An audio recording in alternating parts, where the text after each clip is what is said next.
ആരോഗ്യവാണി.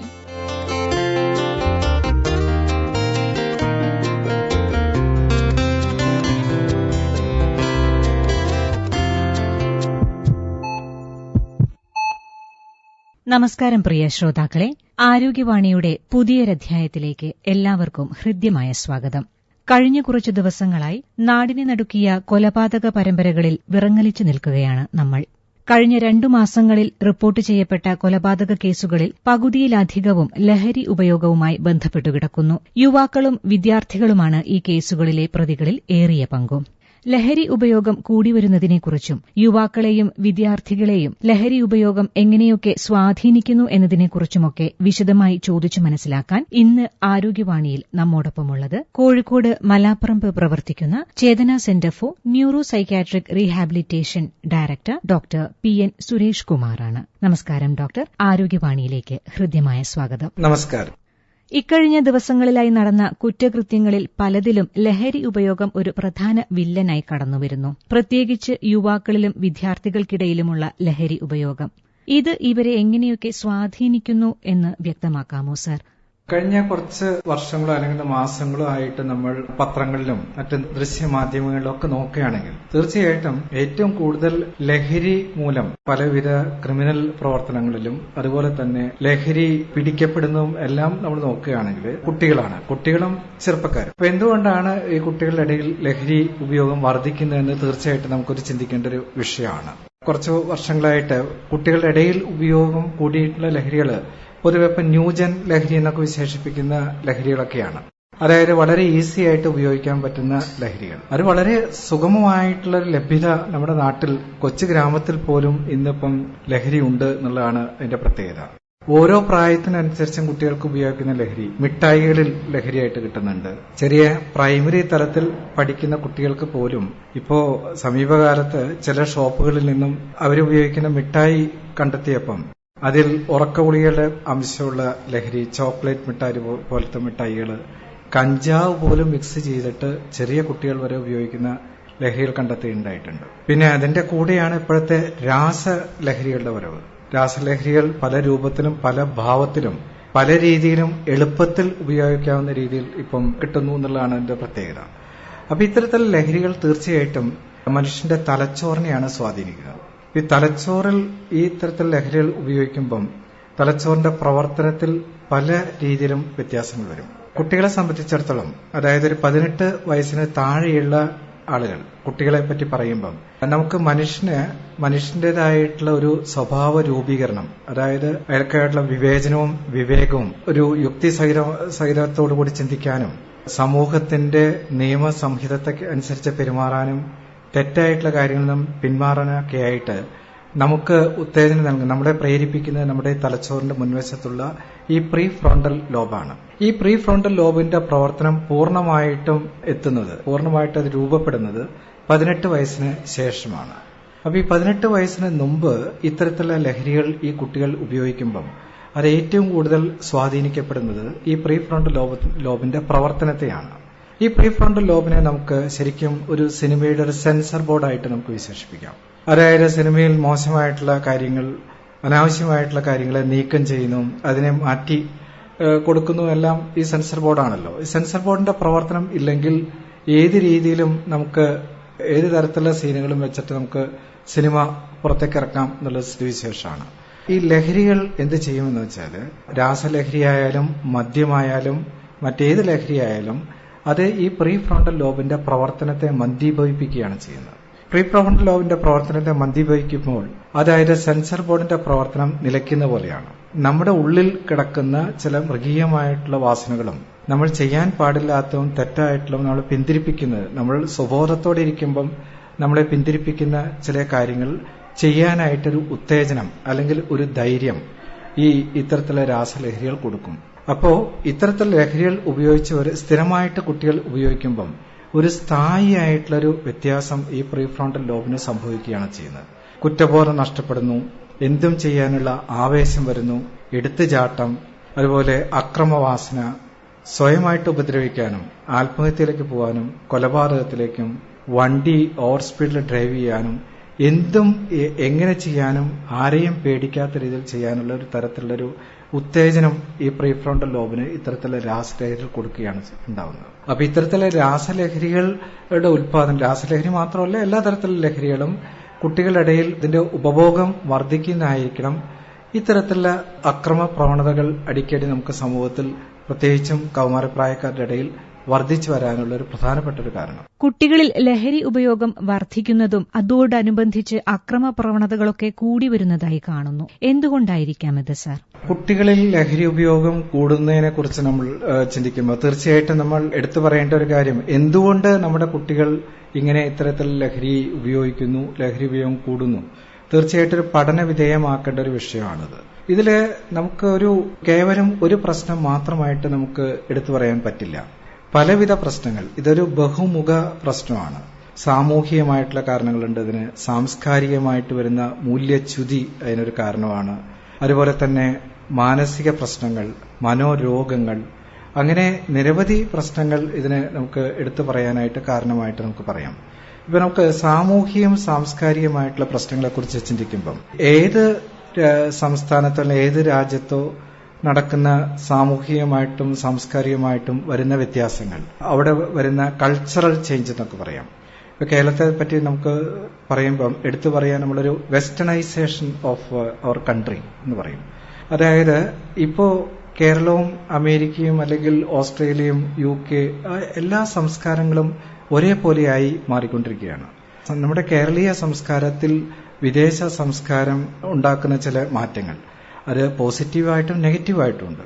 പോസിറ്റീവായിട്ടുള്ള മാറ്റങ്ങൾ എന്ന് പറഞ്ഞാൽ നമുക്ക് ഏത് തരത്തിലുള്ള ഉന്നത വിദ്യാഭ്യാസം കൈവരിക്കാനും, ലോകത്തിന്റെ ഏത് കോണിൽ പോയി ജോലി ചെയ്യാനും, ഏത് സാധനങ്ങൾ നമുക്ക് കിട്ടാനും ഒക്കെ ഒരു വിരൽത്തുമ്പിൽ നമുക്കൊരു കമ്പ്യൂട്ടറിന്റെ മൗസ് ക്ലിക്ക് ചെയ്താൽ ഇതെല്ലാം നമുക്ക് ചെയ്യാവുന്നേ ഉള്ളൂ. അതേസമയം അതിന്റെ നെഗറ്റീവായിട്ടുള്ള പ്രശ്നങ്ങളുണ്ട്. അതായത് വിദേശത്ത് സംഭവിക്കുന്ന നെഗറ്റീവായിട്ടുള്ള കാര്യങ്ങൾ അതേപടി നമ്മുടെ സംസ്ഥാനത്തും നടന്നുകൊണ്ടിരിക്കുകയാണ്. പ്രത്യേകിച്ച് ഇതെല്ലാം സ്വാധീനിക്കുന്നത് ഈ വിദേശത്ത് വെസ്റ്റേണൈസേഷന്റെ നെഗറ്റീവായിട്ടുള്ള കാര്യങ്ങൾ ഏറ്റവും കൂടുതൽ സ്വാധീനിക്കപ്പെടുക കൗമാരപ്രായക്കാരെയാണ്, യുവാക്കളെയാണ്. പോസിറ്റീവായിട്ടുള്ള കാര്യങ്ങളല്ല കൂടുതലായിട്ട് നമ്മൾ അനുകരിക്കുന്നത്. നമ്മളിപ്പോ ഒരു സിനിമ കാണുകയാണെങ്കിലും ഏതൊരു സീരിയൽ കാണുകയാണെങ്കിലും, ഇപ്പോ കൊറിയൻ സീരിയലൊക്കെ സ്ക്വിഡ് എന്നൊക്കെ പറഞ്ഞിട്ട് ഏറ്റവും കൂടുതൽ വയലൻസ് ആസ്പദമാക്കിയിട്ട് വരുന്ന ഒരു ടെലി സീരീസാണത്. അതൊക്കെ ഏറ്റവും കൂടുതൽ സ്വാധീനിക്കപ്പെടുന്നത്, അതിന്റെ നെഗറ്റീവായിട്ടുള്ള വശങ്ങൾ ഏറ്റവും കൂടുതൽ സ്വാധീനിക്കപ്പെടുന്നത് ഈ കൗമാരപ്രായക്കാരെയാണ്. അതായത് ഇതിനെ നമ്മളൊരു കോപ്പി കാറ്റ് എന്നൊക്കെ പറയും, സൂയിസൈഡ് അനുകരണം. കോപ്പി കാറ്റ് പറഞ്ഞാൽ പ്രത്യേകിച്ച് അനുകരണം. നമ്മളിപ്പോ ക്രിക്കറ്റ് പ്ലേയേഴ്സ്, ഫുട്ബോൾ പ്ലേയേഴ്സ്, അവരുടെ ഹെയർ സ്റ്റൈലോ അവരുടെ ഡ്രസ്സിംഗ് ഒക്കെ അനുകരിക്കുന്നത് നമ്മൾ നോക്കുകയാണെങ്കിൽ ഇതൊക്കെ കൗമാരപ്രായക്കാരാണ്. സിനിമയിൽ കാണുന്ന ചില കാര്യങ്ങൾ വയലൻസ് ആസ്പദമാക്കിയിട്ട് ഇങ്ങനെ നിരവധി സിനിമകൾ, എത്രയും കൂടുതൽ വയലൻസ് ഉണ്ടോ ആ സിനിമയാണ് ഏറ്റവും കൂടുതൽ വിജയം കൈവരിക്കുന്നത്, ബോക്സ് ഓഫീസ് ഹിറ്റായിട്ട് പോകുന്നതാണ്. അതിന്റെ കൂടെ തന്നെ നമുക്ക് കാണാം ഇത് 18 വയസ്സിന് താഴെയുള്ള കുട്ടികൾ കാണാൻ പാടില്ല, കാരണം അതിൽ ഭയങ്കര വയലൻസ് ആണ്. നമ്മളൊരു സർവേ എടുത്ത് നോക്കിക്കഴിഞ്ഞാൽ ഈ സിനിമകൾ OTTയിൽ ഏറ്റവും കൂടുതൽ കാണുന്നത് 18 വയസ്സിന് താഴെയുള്ള കുട്ടികളാണ്. കാരണം അത് കാണാൻ പാടില്ല എന്ന് പറഞ്ഞുകൊണ്ട് ഏറ്റവും കൂടുതൽ കാണുന്ന ഇവരായിരിക്കും. അപ്പൊ ഇതെല്ലാം നമ്മുടെ സംസ്കാരത്തിലും സാമൂഹ്യ വ്യവസ്ഥയിലും വരുന്ന വ്യത്യാസങ്ങളാണ്. ഇത് ഏറ്റവും കൂടുതൽ അതിന്റെ നെഗറ്റീവ് വശങ്ങൾ സംഭവിക്കുന്നത്, അതിന്റെ പ്രത്യാഘാതം സംഭവിക്കുന്നത് കുട്ടികളുടെ ഇടയിലാണ്. അപ്പൊ അതുകൊണ്ടാണ് ഇത്തരത്തിലുള്ള സിനിമകൾ തീർച്ചയായിട്ടും തലച്ചോറിനെ തീർച്ചയായിട്ടും സ്വാധീനിക്കുന്നുണ്ട്. സിനിമകളുടെ കാര്യം പറയുമ്പം ഈ വയലൻസ് എങ്ങനെയാണ് കുട്ടികളെ സ്വാധീനിക്കുന്നതിന്റെ മനഃശാസ്ത്രപരമായിട്ടൊരു വശമുണ്ട്. അതായത് ഈ കുട്ടികൾ ചെറുപ്പം മുതലേ തന്നെ, വളരെ ചെറിയ പ്രായത്തിൽ തന്നെ ഈ രക്തമാണ് കാണുന്നത്. അവരിങ്ങനെ വയലൻസ് നിത്യേന സിനിമയിൽ കൂടെ ആയിക്കോട്ടെ മറ്റു മാധ്യമങ്ങളിൽ കൂടെ ആയിട്ട് നേരിട്ടും യഥാർത്ഥ ജീവിതത്തിലും സ്വന്തം കണ്ണിൽ തന്നെ ഈ വയലൻസ് ഇങ്ങനെ കാണുമ്പം ഇത് അവരെ തലച്ചോറിനെ സെൻസിറ്റൈസ് ചെയ്യപ്പെടും. ഈ വയലൻസ് അവർ നിത്യജീവിതത്തിന്റെ ഭാഗമായിട്ട് അവർ കരുതുന്നു. എനിക്കൊരു പ്രശ്നം വന്നാൽ, ഒരു സംഘർഷം വന്നാൽ അതിനെ നേരിടാനായിട്ട് ഞാൻ ഉപയോഗിക്കേണ്ട മാർഗം വയലൻസ് ആണ്, അക്രമത്തിൽ കൂടെയാണ് എനിക്ക് കാര്യങ്ങളെ കൈകാര്യം ചെയ്യാൻ പറ്റുകയുള്ളൂ എന്നുള്ളൊരു രീതി, ഒരു പ്രവർത്തന രീതി അവർ തലച്ചോറിലേക്ക് വരികയാണ്. അപ്പൊ ഇത്തരത്തിലുള്ള വയലൻസിന് എക്സ്പോസ് ചെയ്യപ്പെടുന്നത്, അതുപോലെ തന്നെ ഞാൻ പറഞ്ഞ ഈ വെസ്റ്റേണൈസേഷന്റെ നെഗറ്റീവായിട്ടുള്ള വശങ്ങൾ, പണ്ട് സൈക്കോ സിനിമയൊക്കെ കാണുമ്പം, അല്ലെങ്കിൽ വീടിന്റെ സെല്ലാറിൽ ആളുകളെ ഇങ്ങനെ കൊണ്ടുവന്ന് പീഡിപ്പിക്കുന്നു, കൊല്ലുന്നു, അവിടെ ഡെഡ് ബോഡികൾ കുമിഞ്ഞുകൂടുന്നു, ഇതെല്ലാം നമ്മൾ വെസ്റ്റേൺ സ്റ്റോറീസിലോ വെസ്റ്റേൺ സിനിമയിലാണ് കാണാറുള്ളത്.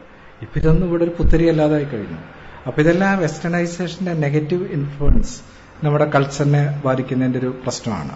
പിന്നെ ഞാൻ മുമ്പ് സൂചിപ്പിച്ച പോലെ അനുകരണങ്ങളും ഇതിന്റെ ഒരു പ്രത്യേകതയാണ്. നമുക്ക് ഇപ്പം സമീപകാലത്ത് നടന്ന കൊലപാതകങ്ങളിൽ അവരുപയോഗിച്ചിരിക്കുന്ന മാർഗങ്ങൾ നമ്മൾ നോക്കുകയാണെങ്കിൽ ചുറ്റിക ഉപയോഗിച്ചിട്ടാണ് കൊല്ലാനായിട്ട് ഉപയോഗിച്ചിരുന്നത്. ഈ ചുറ്റിക ഉപയോഗിച്ചിട്ട് കൊല്ലാനുള്ള മാർഗങ്ങൾ ഇന്ന് പല സിനിമയിലും കാണിച്ചിട്ടുണ്ട്. അതാണ് ആ ഒരു പ്രവർത്തനത്തിന് അനുകരിച്ചിട്ടുള്ളത്. അതുപോലെ തന്നെ ഇപ്പം കരാട്ടയിൽ ഉപയോഗിക്കുന്ന നഞ്ചക് എന്ന് പറയുന്ന സാധനം, അതുപയോഗിച്ച് കഴിഞ്ഞാൽ തലച്ചോറ് വെട്ടിപ്പൊളിയും എന്നുള്ള വിവരം എവിടുന്ന് ഈ കുട്ടികൾക്ക് കിട്ടി? അപ്പൊ അത്തരത്തിലുള്ള ഇൻഫ്ലുവൻസ് തീർച്ചയായിട്ടും നമ്മുടെ സമൂഹത്തിൽ സംഭവിച്ചുകൊണ്ടിരിക്കുന്ന കാര്യങ്ങളിൽ നിന്നും അവർ അവരുടെ ജീവിതത്തിൽ പ്രായോഗികമായിട്ട് ഉപയോഗിക്കാനായിട്ട് ഏറ്റെടുത്തു. അതാണ് സംഭവിക്കുന്നത്. അപ്പൊ ഇങ്ങനെ ഈ അക്രമ പ്രവണത ഇതിനൊരു തീർച്ചയായിട്ടുള്ള കാരണമാണ്. ലഹരി ഉപയോഗം പ്രധാനപ്പെട്ട ഒരു കാരണമാണ്. പിന്നെ നമുക്ക് ഈ കുട്ടികളിൽ അക്രമ പ്രവണത കൂടാനുള്ളൊരു കാരണം ഞാൻ മുമ്പ് സൂചിപ്പിച്ചല്ലോ, കുട്ടികളിൽ ഈ പ്രീഫ്രോണ്ടൽ ലോബ് പൂർണ്ണമായിട്ട് രൂപപ്പെട്ട് വരുന്നില്ല, 18 വയസ്സിന് ശേഷമാണ്. അപ്പൊ നമ്മളിപ്പോ നമ്മുടെ ഒരു ജീവിതത്തിൽ ഒരു പ്രശ്നങ്ങൾ വന്നു കഴിഞ്ഞാൽ നമ്മൾ അതിനെ ഒരു പ്രോബ്ലം സോൾവിംഗ് എന്ന് പറയും. ഒരു പ്രശ്നം വന്നു കഴിഞ്ഞാൽ അതിനെ എങ്ങനെ നേരിടണം, ആ പ്രശ്നത്തിനെ പരിഹരിക്കാനായിട്ട് ഏതെല്ലാം മാർഗങ്ങൾ നമുക്ക് ഉപയോഗിക്കാം, അതിൽ ഏതാണ് നല്ല മാർഗം, മറ്റ് മാർഗങ്ങൾ ഉപയോഗിച്ചാൽ ഉണ്ടാകാവുന്ന പ്രശ്നങ്ങൾ എന്തൊക്കെയാണ്, അങ്ങനെ ഒരു പ്രോബ്ലം അനാലിറ്റിക് എബിലിറ്റി നമ്മുടെ തലച്ചോറിനുണ്ട്. പക്ഷെ ഇത് ശരിക്കും മെച്ചുറായിട്ട് വരുന്നത് ഒരു 18 വയസ്സിന് ശേഷമാണ്. അപ്പൊ ഈ കുട്ടികളെ സംബന്ധിച്ചിടത്തോളം ഈ പ്രോബ്ലം സോൾവിംഗ് താരതമ്യേന അവർക്ക് വരുന്നത്, അവരെല്ലാം പ്രോബ്ലത്തിനൊരു ഇമോഷൻ ഫോക്കസ്ഡ് ആയിട്ടുള്ള പ്രോബ്ലം സോൾവിംഗ് ആണ്. നമുക്ക് അങ്ങനെയല്ല, നമ്മളൊരു സൊല്യൂഷൻ ഫോക്കസ്ഡ് ആയിട്ടുള്ള പ്രോബ്ലം സോൾവിംഗ് ആണ്. അപ്പൊ ഇമോഷൻ ഫോക്കസ്ഡ് ആയിട്ടുള്ള പ്രോബ്ലം സോൾവിംഗ് എന്ന് പറഞ്ഞാൽ, എനിക്ക് പെട്ടെന്ന് ഒരു കാര്യം എന്നെ ഒരാൾ ചീത്ത പറഞ്ഞപ്പം എനിക്ക് ഉടനെ തന്നെ ഈ ഇമോഷൻ ഫോക്കസ്ഡ് പ്രോബ്ലം സോൾവിംഗ് വൈരാഗ്യമാണ് വരുന്നത്. അയാൾ എന്നെ ചീത്ത പറഞ്ഞാൽ അയാളെ തട്ടിക്കളയുക, അല്ലെങ്കിൽ അയാളെ മർദ്ദിക്കണം, അയാളെ തല്ലണം. അതാണ് എന്റെ ഇമോഷൻ ഫോക്കസ്ഡ് ആയിട്ടുള്ള പ്രോബ്ലം സോൾവിംഗ്. ശരിക്കും ഞാനൊരു ഹെൽത്തി പ്രോബ്ലം സോൾവിംഗ് ആണ് ചെയ്യുന്നതെന്ന് വെച്ചാൽ, പോട്ടെ അയാൾക്ക് ദേഷ്യം വന്നു, അയാൾ എന്നെ ചീത്ത പറഞ്ഞു, അല്ല എന്റെ സൈഡിൽ നിന്ന് വന്ന മിസ്റ്റേക്ക് കൊണ്ടായിരിക്കാം അയാൾ എന്നെ ചീത്ത പറഞ്ഞ്, ആ രീതിയിൽ ചിന്തിക്കാനായിട്ട് ഈ കുട്ടികൾക്ക് കഴിയില്ല. അപ്പൊ ഇത്തരത്തിലൊരു ഇമോഷണൽ ഫോക്കസ്ഡ് ആയിട്ടുള്ളൊരു കാര്യങ്ങളെ നേരിടുന്നൊരു മാനസികാവസ്ഥയും അതിന്റെ കൂടെ തന്നെ ലഹരിയും പിന്നെ അക്രമങ്ങൾ കണ്ട് വളർന്ന് സെൻസിറ്റൈസ്ഡ് ആയിട്ടുള്ളൊരു മാനസികാവസ്ഥയും ഇതെല്ലാം ഒത്തുചേരുമ്പം തീർച്ചയായിട്ടും വയലൻസിനുള്ള എല്ലാ തരത്തിലൊരു അന്തരീക്ഷം രൂപപ്പെട്ടു വരികയാണ്. പിന്നെ നമുക്ക് ഇപ്പോ 2 ദിവസം മുമ്പ് ഈ സഹപാഠിയെ അടിച്ചു കൊന്ന ഒരു ഇത് നോക്കുകയാണെങ്കിൽ അതിലൊരു മോബ് സൈക്കോളജി നമുക്ക് കാണാൻ കഴിയും. ഈ മോബ് സൈക്കോളജി എന്ന് പറഞ്ഞാൽ അതൊരു ഗാങ് ആയിട്ട് അവർ ചെയ്യുന്നൊരു പ്രവർത്തനമാണ്. അപ്പൊ ഈ ഒരു ഗാങ് ഒന്നിച്ചു കൂടിയിട്ട് ഒരാളെ ആക്രമിക്കുമ്പം അതിൽ ഒരു ലീഡർഷിപ്പ് ഇല്ല, അവർക്കൊരു പ്രത്യേക ഒരു ഗോളില്ല.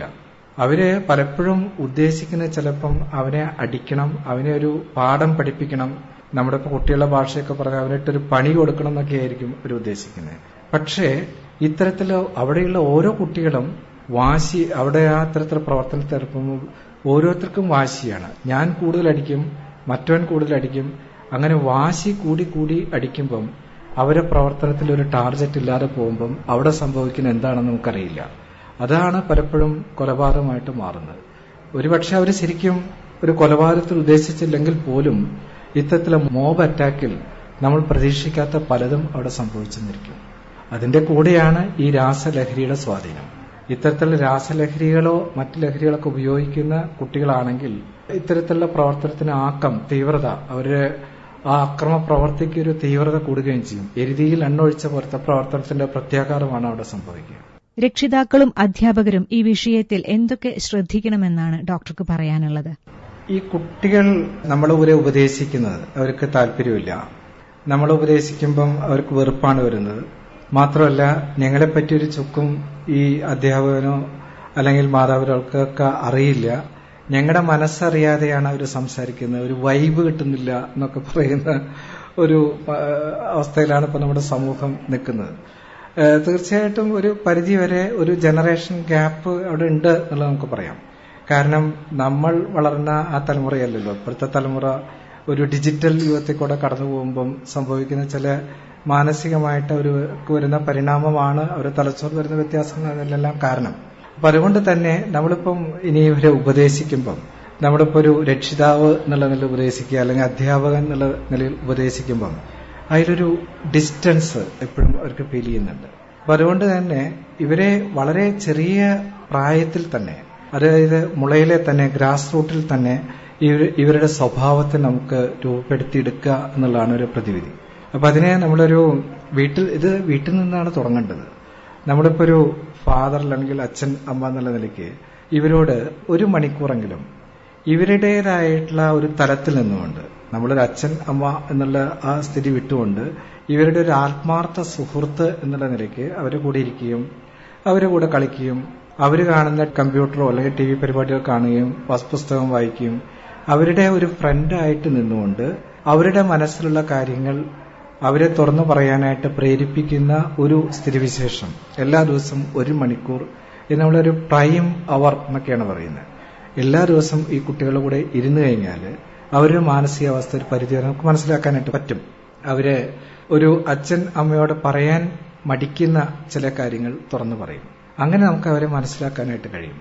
അങ്ങനെ ഒരു ഫ്രണ്ടായിട്ട് അവരെ മനസ്സിലാക്കിക്കൊണ്ട് നമ്മൾ മുന്നോട്ട് പോകണം. പിന്നെ ഇതിൽ വളർന്നു വരുന്ന കുട്ടിയുടെ മാതൃകയാവേണ്ടത് നമ്മൾ അച്ഛനോ അമ്മയോ ആണ്. അപ്പൊ പലപ്പോഴും നമ്മുടെ ഈ മോഡൽ ഒരു പുവർ റോൾ മോഡലിംഗ് ആണ് നമ്മുടെ കുട്ടികൾക്ക് കിട്ടുന്നത്.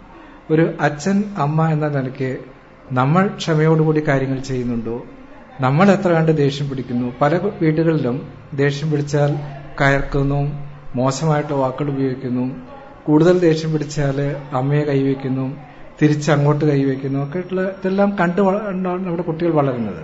ആ ഒരു സ്ഥിതിവിശേഷം മാറുകയും നുണ പറയുന്ന ശീലം, അച്ഛനും അമ്മയും നുണ പറഞ്ഞു കഴിഞ്ഞാൽ തീർച്ചയായിട്ടും നുണ പറയുന്നത് നല്ലൊരു കാര്യമാണെന്നുള്ള രീതിയിലാണ് കുട്ടികൾ പഠിക്കുന്നത്.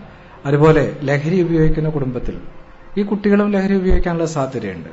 അപ്പൊ ഈ വയലൻസും ലഹരിയും ഇതെല്ലാം മാറ്റിവെച്ച നല്ലൊരു സ്വഭാവം നമ്മുടെ കുട്ടികൾക്ക് മുമ്പിൽ കാണിച്ചു കൊടുക്കാനായിട്ട് നമുക്ക് കഴിയുകയാണെങ്കിൽ ഒരു പരിധിവരെ ഒരു സ്വഭാവ രൂപീകരണത്തിന് നമുക്ക് നല്ലൊരു റോൾ മോഡൽ നമുക്ക് കൊടുക്കാനായിട്ട് സാധിക്കും. പിന്നെ അധ്യാപകർക്കും തീർച്ചയായിട്ടും ഇതുപോലെ തന്നെ തുല്യമായിട്ടുള്ളൊരു പങ്ക് ഇതിൽ കുട്ടികളുടെ സ്വഭാവ രൂപീകരണത്തിനുണ്ട്. പലപ്പോഴും നമ്മൾ റോൾ മോഡലായിട്ട് കാണുന്നത്, പണ്ടൊക്കെ കണ്ടിരുന്നത് നമ്മുടെ അധ്യാപകരൊക്കെ ആയിരുന്നു. അവർ പെരുമാറുന്നതും സംസാരിക്കുന്നതും അവർ ക്ലാസ് എടുക്കുന്നതും ഒക്കെ നമുക്കിപ്പോഴും നമ്മുടെ മനസ്സിലുണ്ട്. അത്തരത്തിലുള്ളൊരു നല്ല റോൾ മോഡൽ ആയിട്ടുള്ളൊരു അധ്യാപകർ നമുക്ക് ഉണ്ടെങ്കിൽ തീർച്ചയായിട്ടും ആ ഒരു കുറെ സ്വഭാവ വിശേഷങ്ങളൊക്കെ മാറ്റി എടുക്കാനായിട്ട് നമുക്ക് സാധിക്കും. പിന്നെ ഇവരെ നമ്മൾ ഈ അധ്യാപകരെ ഒരു കമ്മ്യൂണിറ്റി ഗേറ്റ് കീപ്പേഴ്സ് എന്നാണ് നമ്മൾ പറയുന്നത്. പലപ്പോഴും ഈ വീട്ടുകാർക്ക് അച്ഛനും അമ്മയ്ക്കും അറിയാത്ത പല പ്രശ്നങ്ങളും അവരുടെ ബുദ്ധിമുട്ടുകളും ഈ അധ്യാപകർക്ക് മനസ്സിലാക്കാനായിട്ട് സാധിക്കും. അധ്യാപകരെല്ലാം ചൈൽഡ് സൈക്കോളജിയൊക്കെ പഠിച്ചിട്ടുള്ള ആളുകളാണ്. അപ്പൊ നമുക്ക് ഇനി ഈ കാലഘട്ടത്തിൽ ആ ചൈൽഡ് സൈക്കോളജി മാത്രം പോരാ, അവരെ ഒന്നുകൂടി നമുക്ക് ഈ കുട്ടികളുടെ മാനസിക പ്രശ്നങ്ങളെക്കുറിച്ച് പഠിച്ചെടുക്കാനായിട്ട് അവരുടെ ഏർലി വാർണിംഗ് സിംറ്റംസ് അല്ലെങ്കിൽ സിഗ്നൽസ്, അവരുടെ സ്വഭാവത്തിൽ വരുന്ന വ്യതിയാനങ്ങളെക്കുറിച്ചൊക്കെ നമുക്ക് ചെറിയ ട്രെയിനിങ് ഒക്കെ കൊടുത്ത് മനോരോഗ മേഖലയിലുള്ള വിദഗ്ധരുടെ സൈക്കാട്രിസ്റ്റിന്റെയോ സൈക്കോളജിസ്റ്റിന്റെയോ ഒക്കെ ഒരു ട്രെയിനിങ് അവർക്ക് 2-3 മാസം കൂടുമ്പോൾ ഇനി കൊടുക്കേണ്ടിയിരിക്കുന്നു. അങ്ങനെ കൊടുത്തു കഴിഞ്ഞാൽ ഇവരുടെ സ്വഭാവത്തിൽ വരുന്ന വ്യത്യാസങ്ങളൊക്കെ നമുക്ക് കണ്ടുപിടിക്കാനും അതിന് നേരത്തെ തന്നെ കൊടുക്കാൻ വേണ്ട പ്രാഥമികമായിട്ടുള്ള പ്രൈമറി ലെവൽ കൗൺസിലിംഗ് കൊടുക്കാനായിട്ട് സാധിക്കും. ഇനി ആ കൗൺസിലിംഗിൽ കൂടെ നമുക്ക് മാറ്റിയെടുക്കാൻ പറ്റാത്ത പ്രശ്നങ്ങളുണ്ടെങ്കിൽ എല്ലാ സ്കൂളുകളിലും ഒരു ട്രെയിൻഡ് ആയിട്ടൊരു കൗൺസിലർ, ട്രെയിൻഡ് ആയിട്ടുള്ള സൈക്കോളജിസ്റ്റോ കൗൺസിലർ നമുക്ക് വെക്കുകയും അവർക്ക് ചെയ്യാൻ പറ്റുന്ന കാര്യങ്ങൾ ചെയ്തു കൊടുക്കുകയും അതിൽ കൂടുതൽ ആയിട്ടുള്ള പ്രശ്നങ്ങളാണ് ലഹരിക്ക് അടിമപ്പെടുന്ന കുട്ടികളോ അല്ലെങ്കിൽ ചികിത്സിക്കേണ്ടതായിട്ടുള്ള മാനസിക രോഗം ഉള്ള കുട്ടികളാണെങ്കിൽ അവരുടെ പ്രശ്നങ്ങൾ കണ്ടുപിടിക്കാനും ട്രെയിനിങ് വേണം, റെഫർ ചെയ്യാനും ആ സൈക്കാട്രിസ്റ്റോ സൈക്കോളജിസ്റ്റോ കാണുന്നുണ്ടെങ്കിൽ അത്തരത്തിലുള്ള ചികിത്സ ലഭ്യമാക്കാനും അത് പോകുന്നുണ്ടോ, ട്രീറ്റ്മെന്റ് നിർത്തിക്കളഞ്ഞോ, ഇതെല്ലാം ഒരു ലിങ്ക്, എ ബ്രിഡ്ജ് ബിറ്റ്വീൻ ആ കുട്ടിയും അതുപോലെ തന്നെ മെന്റൽ ഹെൽത്ത് പ്രൊഫഷന്റെ ഇടയിലൊരു പാലം പോലെ കണ്ടിന്യൂറ്റി ഓഫ് കെയർ കിട്ടാനും ഒക്കെയായിട്ട് ഈ അധ്യാപകർ തീർച്ചയായിട്ടും അവർക്ക് വളരെ നല്ലൊരു പങ്ക് കുട്ടികളുടെ സ്വഭാവ രൂപീകരണത്തിന് ഉണ്ട്. പിന്നെ നമുക്ക് ഇന്നിപ്പം നമ്മൾ ഏറ്റവും കൂടുതൽ ശ്രദ്ധിക്കുന്ന പഠനം മാത്രമാണ്. ഈ പഠനം എന്ന് പറയുന്ന കുട്ടികളുടെ ജീവിതത്തിൽ പകുതിയാവുന്നുള്ളൂ. നല്ലൊരു സ്വഭാവം കെട്ടിപ്പടുക്കാനാവാതെ കുറെ കൂടുതൽ പഠിച്ചിട്ടൊന്നും നമുക്ക് കാര്യമില്ല. അപ്പൊ നമ്മുടെ ഒരു സമൂഹത്തിന് നല്ലൊരു ശാരീരിക ആരോഗ്യം പോലെ തന്നെ മാനസികമായിട്ടുള്ള ഒരു ആരോഗ്യം ഉള്ള ഒരു സമൂഹം നമുക്ക് ഉണ്ടാവണമെങ്കിൽ നമ്മുടെ ഈ ചെറിയ കുട്ടികളെ തന്നെ മാനസികമായിട്ടുള്ള ഒരു ആരോഗ്യമുള്ള കുട്ടികളായിട്ട് ചെറുപ്പം മുതൽ വളർത്തിയെടുക്കാൻ നമുക്ക് പറ്റും. നമ്മുടെ പഠനത്തിന്റെ ഭാഗമായിട്ട് തന്നെ ഒരു ലൈഫ് സ്കിൽ ട്രെയിനിങ് ഒക്കെ പറയും, നമ്മുടെ ജീവിത നൈപുണ്യ പരിശീലനം. അതിൽ എങ്ങനെ ഒരു നല്ല സ്വഭാവം കെട്ടിപ്പടുക്കാം എന്നുള്ളത് നമ്മൾ മോറൽ സയൻസിലൊക്കെ പഠിക്കുന്ന പോലെ ചെറിയ പ്രായത്തിൽ തന്നെ കുട്ടികൾക്ക് ഇതിന്റെ ഒരു ഹാൻഡ്സ് ഓൺ ട്രെയിനിങ്, അതായത് നമ്മളിപ്പോ യോഗയൊക്കെ പഠിക്കുന്ന പോലെ തന്നെ നല്ല സ്വഭാവം വളർത്തിയെടുക്കാനും ക്ഷമാശീലം വളർത്തിയെടുക്കാനും കുട്ടികളെ നമുക്ക് പുറത്തെല്ലാം ഔട്ട്സൈഡ് വെസ്റ്റേൺ കൺട്രീസിലൊക്കെ ചെയ്യുന്നത് കുട്ടികളെ ഒരു ഷോപ്പിംഗ് കോംപ്ലക്സ് കൊണ്ടുപോയിട്ട് എങ്ങനെ ഷോപ്പിംഗ് ചെയ്യാം, ക്യൂ നിന്നുകൊണ്ട് എങ്ങനെ ബസ്സിൽ കയറാം, ഒരു റെസ്റ്റോറന്റിൽ പോയാൽ മാന്യമായിട്ട് എങ്ങനെ കാര്യങ്ങൾ ഓർഡർ ചെയ്യണം, സിനിമയ്ക്ക് പോയാൽ എവിടെ സിനിമയ്ക്ക് കൊണ്ടുപോകുന്നു അവിടെ ഇരുന്നാലും നല്ല രീതിയിൽ എങ്ങനെ പെരുമാറണം, ഇങ്ങനെയുള്ള ഒരു hands on training. Road cross ചെയ്യുന്നു, നീന്തൽ പഠിപ്പിക്കുന്നു, ഇതെല്ലാം വേണം. ഈ ലഹരിയുടെ ദൂഷ്യഫലങ്ങളെക്കുറിച്ച് കുട്ടികളെ പറഞ്ഞു മനസ്സിലാക്കിയാൽ മാത്രം പോരാ. അവർക്ക് ദൂഷ്യഫലങ്ങൾ കണ്ട് മനസ്സിലാക്കണമെങ്കിൽ ഇത്തരത്തിലെ ഡി അഡിക്ഷൻ സെന്ററിൽ പോയിട്ട് ഇത്തരത്തിൽ ആളുകൾ അനുഭവിക്കുന്ന പ്രശ്നങ്ങൾ എന്താണെന്ന് നേരിട്ട് മനസ്സിലാക്കി കൊടുക്കണം. അതുപോലെ ഇത് സിനിമയിൽ മാത്രം ഒരു മൂലയിൽ ആർക്കും മനസ്സിലാവാത്ത രീതിയിൽ മദ്യപാനം ആരോഗ്യത്തിന് ഹാനികരം എന്നുള്ളത് കാണിച്ചുകൊണ്ട് മാത്രം കാര്യമില്ല. സിനിമയിൽ മദ്യത്തിന്റെ സീൻ അല്ലെങ്കിൽ മയക്കുമരുന്ന് സീൻ കാണിക്കുകയും മൂലയിൽ ഇത് ഹാനികരമാണെന്ന് കാണിക്കുകയും ചെയ്യുന്ന തികച്ചും വിരോധാഭാസമാണ്. അവിടെ ചെയ്യേണ്ട അത്രത്തെ സീൻ സെൻസർ ബോർഡ് കട്ട് ചെയ്യാണ് ചെയ്യേണ്ടത്, അല്ലാതെ അങ്ങനെ ഒരു മൂലയ്ക്കൽ കൊടുത്തുകൊണ്ട് കാര്യമില്ല. അപ്പൊ നമ്മൾ ചെയ്യേണ്ട കുട്ടികളെ മദ്യം അല്ലെങ്കിൽ ലഹരി ഉപയോഗിച്ചിട്ട് മെഡിക്കൽ കോളേജിൽ ഗാസ്ട്രോ ഡിപ്പാർട്ട്മെന്റിൽ ദുരിതമനുഭവിച്ച് മരണക്കിടക്കിൽ കിടക്കുന്ന ആളുകളെ കാണിച്ചു കൊടുക്കണം. ഇത്തരത്തെ പുകയിലോ ലഹരി ഉപയോഗിച്ച് ക്യാൻസർ അനുഭവിക്കുന്ന ആളുകളെ ക്യാൻസർ വാർഡിൽ കാണിച്ചു കൊടുക്കണം. അതുപോലെ തന്നെ ഡോക്ടേഴ്സിന്റെ ക്ലാസ്, പാരന്റ് ടീച്ചേഴ്സ് മീറ്റിംഗിൽ 2-3 മാസം കൂടുമ്പോൾ ക്ലാസ് വീഡിയോ വെച്ചിട്ട് നമുക്ക് ക്ലാസ് എടുത്തു കൊടുത്ത് കാണിച്ചു കൊടുക്കാൻ പറ്റും. ഇത്തരത്തിൽ ചെറുപ്പം മുതലേ തന്നെ പ്രാഥമിക തലം മുതൽ തന്നെ ഇത്തരത്തിലുള്ള ക്ലാസുകളും ഹാൻഡ്സ് ഓൺ എക്സ്പീരിയൻസും ജീവിത നൈപുണ്യ പരിശീലനങ്ങളും അതുപോലെ തന്നെ മാതാപിതാക്കളുടെയും അധ്യാപകരുടെയും ഒരു ട്രെയിനിങ്ങും ഇതെല്ലാം കിട്ടുകയാണെങ്കിൽ ഇനിയെങ്കിലും നമ്മുടെ ഈ മൂല്യച്യുതി സംഭവിച്ച് നമുക്ക് ഈ സംസ്കാരത്തിൽ വരുന്ന വ്യത്യാസങ്ങളിൽ നിന്നെല്ലാം ഒരു പരിധിവരെയെങ്കിലും നമ്മുടെ കുട്ടികളെ ഒരു നല്ലൊരു സ്വഭാവ രൂപീകരണത്തിനായിട്ട് നമുക്ക് മാറ്റിയെടുക്കാനായിട്ടും കഴിയും. കുടുംബാന്തരീക്ഷത്തിൽ വന്ന മാറ്റങ്ങൾ, സമൂഹ മാധ്യമങ്ങളുടെ സ്വാധീനം, ഇതൊക്കെ കുട്ടികളെ എങ്ങനെ സ്വാധീനിക്കുന്നു എന്ന് പറയാമോ ഡോക്ടർ? നമ്മുടെ സാമൂഹിക സംസ്കാരങ്ങളിലൊക്കെ മാറ്റങ്ങൾ വന്നു എന്ന് പറയുമ്പോൾ നമുക്ക് എടുത്തു പറയേണ്ട ഒരു കാര്യം നമ്മുടെ കുടുംബ വ്യവസ്ഥയിൽ വന്നൊരു പരിണാമമാണ്. അതായത് നമ്മൾ കൂട്ടുകുടുംബ വ്യവസ്ഥയിൽ നിന്നും അണുകുടുംബത്തിലേക്ക് നമ്മൾ ചേക്കേറിയപ്പം നമുക്ക് പല കാര്യങ്ങളും നഷ്ടപ്പെട്ടു. നമുക്ക് കൂട്ടുകുടുംബത്തിൽ ഒരു കാരണവരുണ്ടായിരുന്നു, മറ്റേ വീട്ടിൽ മെമ്പേഴ്സ് ഉണ്ടായിരുന്നു. ഇപ്പൊ അച്ഛനും അമ്മയ്ക്കും തിരക്കാണെങ്കിൽ പോലും കുട്ടികളുടെ പ്രശ്നങ്ങൾ നോക്കാൻ ഗ്രാൻഡ് പാരന്റ്സ് ഉണ്ടാവും, മറ്റ് ആളുകളുണ്ടാവും. കുട്ടികൾക്ക് ലോൺലിനെസ് ഇല്ല, കളിക്കാനായിട്ട് ധാരാളം സമയം ഉണ്ടായിരുന്നു, കളിക്കാനായിട്ട് മറ്റു കുട്ടികളോ മറ്റാളുകളൊക്കെ ഉണ്ടായിരുന്നു. ഇപ്പൊ അതെല്ലാം പോയിട്ട് കുട്ടികൾ ഇപ്പോൾ ഒരു ഏകാന്തത അനുഭവിച്ചുകൊണ്ടിരിക്കുന്ന ഒരു കുട്ടികളാണ്. അപ്പൊ ഈ ഏകാന്തര കുട്ടികൾ മാറ്റിയെടുക്കുന്നത് അവർ ഉൾവലിഞ്ഞുകൊണ്ട് കമ്പ്യൂട്ടറിൽ അല്ലെങ്കിൽ മൊബൈൽ ഗെയിംസ് കളിച്ചിട്ടും മറ്റ് പല സൈറ്റുകളും സന്ദർശിച്ചുകൊണ്ടാണ്. അപ്പൊ അത് കുട്ടികളുടെ സ്വഭാവത്തിൽ ഡേറ്റിംഗ്, ചാറ്റിംഗ്, മറ്റ് സൈറ്റുകളുടെ സന്ദർശനം, അതൊക്കെ സ്വഭാവത്തിൽ കുട്ടികൾക്ക് മാറ്റം വരുത്തി കഴിഞ്ഞല്ലോ. പിന്നെ ഇതിൽ ഈ അണുകുടുംബത്തിലേക്ക് പോകുമ്പം മറ്റൊരു പ്രശ്നം വന്നിരിക്കുന്നത് നമ്മുടെ ഒരു ഇൻക്യുബേറ്റർ ചൈൽഡ് എന്നൊക്കെ പറയുന്നൊരു മനോഭാവമുണ്ട്. അതായത് ഇപ്പം 1-2 കുട്ടികൾ മാത്രം മതി, എനിക്ക് ആകെ ഒറ്റ കുട്ടിയേ ഉള്ളൂ, 2 കുട്ടി മാത്രമേ ഉള്ളൂ, അതുകൊണ്ട് ഈ കുട്ടിക്ക് എന്ത് ആഗ്രഹവും ഞാൻ പൂർത്തീകരിച്ചു കൊടുക്കും എന്നാണ് പല മാതാപിതാക്കളും പറയുക. അതായത് ആകാശത്തിൽ അമ്പിളിമാമനെ വേണം എന്ന് പറഞ്ഞാൽ പോലും ഈ അച്ഛനും അമ്മയും കൊടുക്കാനായിട്ട് പരിശ്രമിക്കുന്ന ഒരു സ്ത്രീവിശേഷമാണ് ഇപ്പൊ നമുക്ക് ഇപ്പോൾ ഉള്ളത്.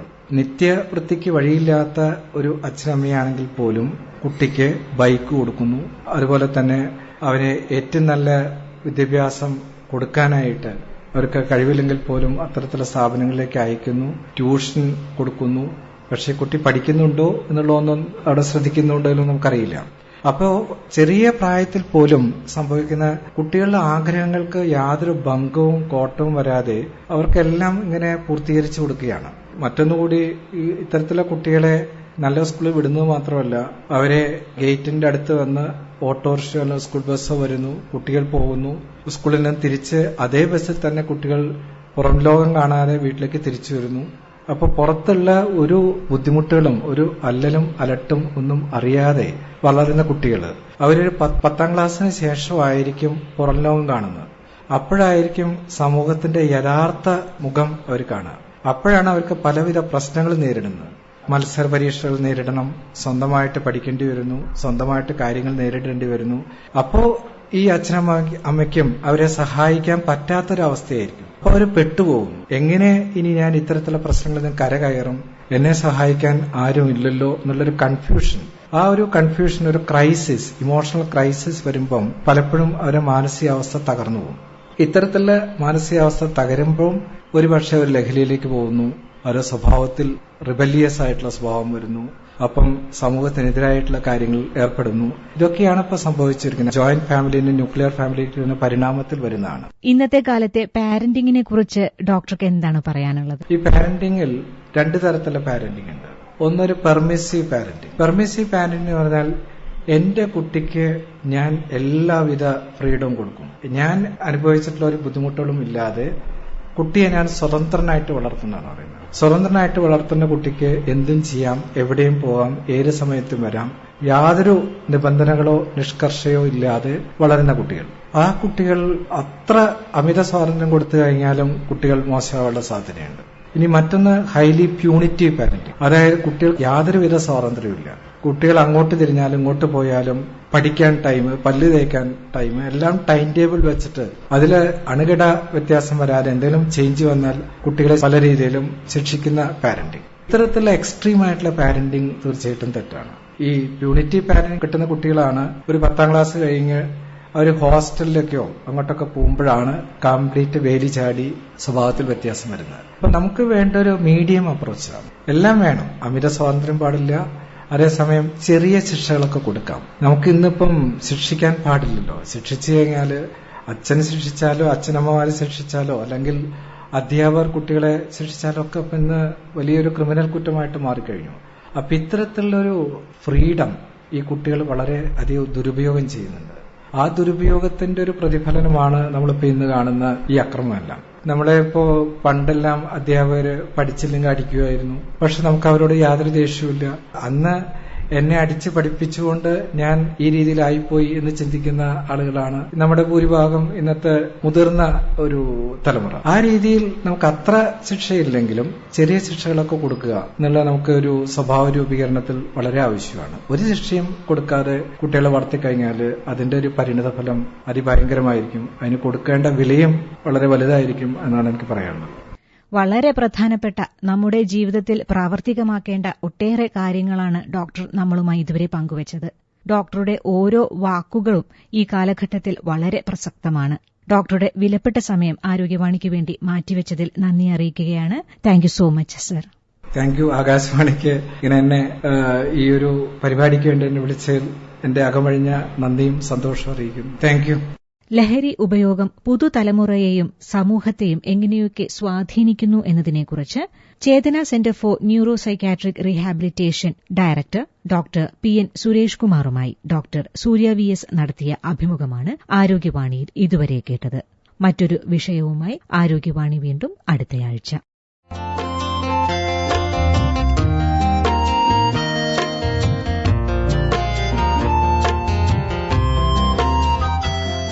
ആരോഗ്യവാണി